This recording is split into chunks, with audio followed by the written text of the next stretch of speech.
चुटी सुखाउथिले सावधान अर्थात चुटी जदि आपण फैन रे सुखाउचंती तो ताले ठीक अछि किंतु चुटी आपण जदि हेयर ड्रायर रे सुखाउचंती सावधान ही जानतु जापान रो स्टडी कहूछ जे जदि आपण चुटी को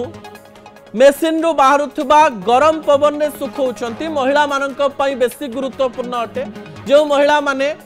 इलेक्ट्रोमैग्नेटिक इफेक्ट द्वारा तैयारी करा जाउथिबा गरम पवन को निज मुंडरे लगाउछंती से इलेक्ट्रोमैग्नेटिक इंडक्शन शरीर भीतर को प्रवेश करबा फल रे ब्रेस्ट कैंसर भली बड़ रोग महिला मानक शरीर में देखा दे पारे। ए रिसर्च 2018 मसीहार रिसर्च अटे एवं 2018 रे प्राय 25,000 लोकों को नहीं ए रिसर्च टी करा जाइथिला जो रिसर्च रे एई तथ्य सामना को आसीथिला जे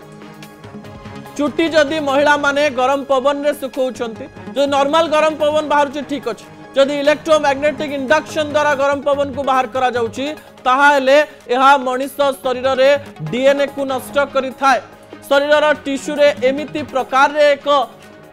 केमिकल रिएक्शन हुए जहाँ फल रे महिला मानकर ब्रेस्ट कैंसर भली बड़ रोग देखा दे पारे। 50,000